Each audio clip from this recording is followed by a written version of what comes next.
The two most important things for next week is yen pairs going to go higher or lower, here seen by USD yen, and is the CPI coming out on Tuesday out of America being higher or lower than forecasted.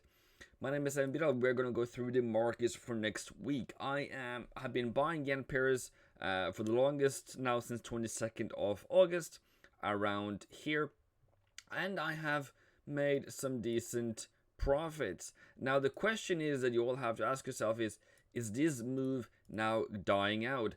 As I bought down here and we are now up here, there is no sign on the 4-hour for the Aussie yen that we might now turn lower. So this is still technically bullish, and technically I would then look for more bullish side. And when I'm going into next week, I should be targeting probably 99, coming back down to 96.85. Is that really going to happen? Well, I'm going to be more cautious. There is one thing that I'm going to do next week. I'm going to do support resistance as long as we go higher, as long as we don't do anything, below 96, as long as we may continue higher, lower, high, I'm going to continue buying it up to that target. The same thing is for New Zealand yen. A bit more reserved. This New Zealand has kind of peaked. Now the problem is that around 9th, 10th or 11th, we tend to peak in September and going down all the way down to 22nd of September. So I need to be cautious. So as I've said on Friday, I need higher highs before I can continue buying. And that's just basically just to protect myself. Do I still have orders in the market? Yes, I do. And the overall target is 88.50. That is if the continuation of the bearish trend on yen continues and dollar and yen pairs continue to rise. On the upcoming week, there is a couple of things you need to look out for. There is CPI. So the key movers right now is CPI and the US retail sales. We also have Fomc coming out on 27th. That is a couple of days away. That is 2 weeks from now, and 2.5. So you now start to think of seasonality for FOMC. So currently there's high risk of recession in Europe for H2 2022. We expect dollar to fall. We expect the US to fall into recession Q2 2023. Now the thing that is important in this time is that, what about the energy crisis? And definitely very important, because that could send Europe into a crisis way faster than previously expected, and that US inflation should peak in 2023. So when we come to the calendar for this week, we have it on Tuesday at 2:30, that's 8:30 a.m. American New York time, and we have GDP out of New Zealand and unemployment rate out of Australia. But what is also very important, it was for previous week, was the Canada unemployment, which really went downhill. Is that going to lead to more CAD weakness, or is that going to lead to more CAD strength? Now, what is the most important thing for any economy at the moment? It is inflation. So you have to look at inflation, and inflation in Canada is still, trading economics, is still very high in Canada. So even though the labor market really subsided, that is not necessarily an indication that, well, CAD is now going to fall and fall and fall. And as you see, the inflation rate is still at 7.6, even though it went below last time. It still is very, very high. So we are still going to see CAD yen presumably continuing higher. That's why I have made, higher high, higher low. What if it comes down to 108? I don't want to trade lower lows or lows in this situation, because I know how fragile this market can be, because we rose really hard last week and then we paused at around 109.5, and I could see it going up to 111. But what I do need to know, and I want everyone to know it very clearly, is that we have reached a target for the month. What does that mean? That means that all of you who bought should be taking profit, as I have done. as we all should do, right? 200 bips, can't complain. So going into next week, I want to see the upside, but I'm very, very, very cautious. The other thing that's very important for yen pairs is that most of the retail traders are still heavily short. But that doesn't necessarily mean we're going to continue higher forever, but it doesn't definitely do not point to anywhere near this one now turning lower.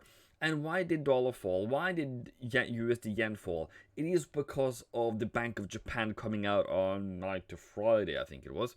And they said that, well, we are not liking these FX movements in yen. It is falling too fast, and we might believe that we need to intervene. So, if you're gonna do it that way, as long as we are below 145, we can't continue buying USD yen. But another thing that is important to note that I kind of want to point out is that the dollar at the moment, in my view, is having a bit of a pullback. Now, that pullback might not be great, but I think it has to do with the FOMC. It has to do with CPI coming in next week. What if, and I think the reason why the market says, what if we now have a lower CPI than expected? If we have higher CPI than expected, is to the moon. It's a bye-bye situation, basically. But right now, the market's like, maybe not. So for this upcoming week, I'm thinking, what if it turns a bit lower? But I'm ultimately going to buy. I'm ultimately going to buy it higher anyway. So if it goes higher, great. We will continue buying. Leading us into dollar pairs. I don't like this setup. I honestly think that we should go higher before, falling. But if this is the fall, then okay, I will probably have a terrible entry. But I definitely want us to be, okay, this is resistance. That is okay. But I don't like that setup.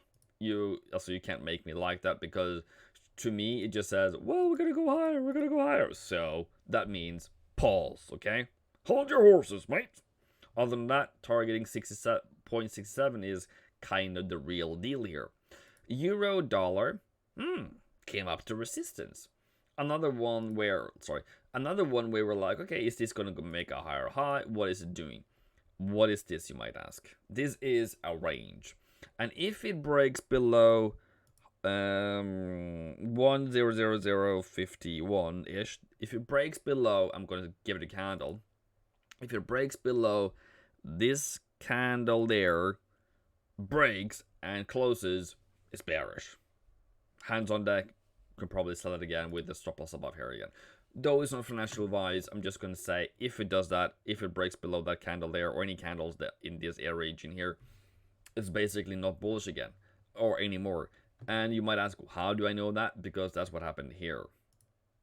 And then boom, it fell. So I see this is as something to sell, but I kind of need a better setup. I don't like this setup right now. So if it goes higher, then it's boos going lower again.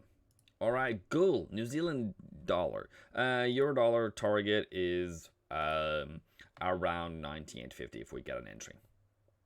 Okay, point 98.50. So New Zealand dollar.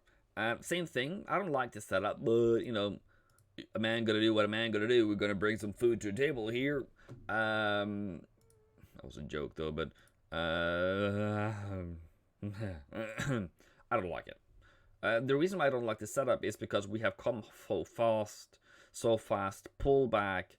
It is a higher than those highs, so I'm like, okay, maybe not this one either, but I'm still gonna wait for the sell. Though, yeah, we're looking for sell sides here, because technically it is not, the greatest thing in this world, and you have to be honest with you. I honestly don't want to take any trades I don't really like, right? So, let's do that to the downside, but let's maybe, I don't know, maybe just let it pass. Pound dollar, break of this previous low here will make you eligible to continue lower side.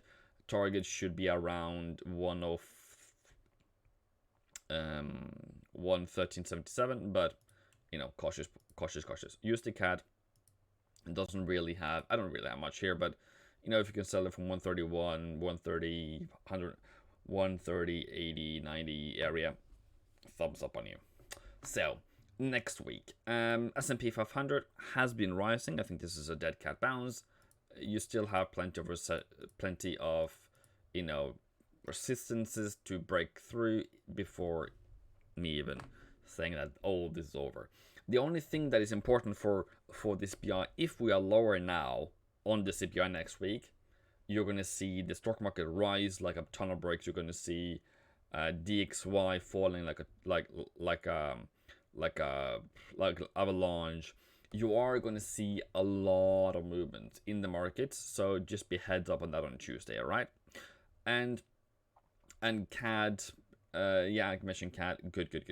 So yen pairs, higher high, higher lows, higher highs and higher lows, higher highs and higher lows. Right now they're making lows, so hands off their gold. Difficult one to tell again because it hasn't upheld my resistances, and it does crazy things, and it doesn't behave. So it's still trying to sell 1722 down to 1684 and see how things goes. Oil is making lows. I guess that's another sell to the 78, but hey, who knows? Nat gas is somewhere here, but what if it starts making higher highs? Good, but it says patience here, and that is what I want you guys to do. Other than that, have a good trading week. I will be live later today with fundamentals. Other than that, boom, have a good day.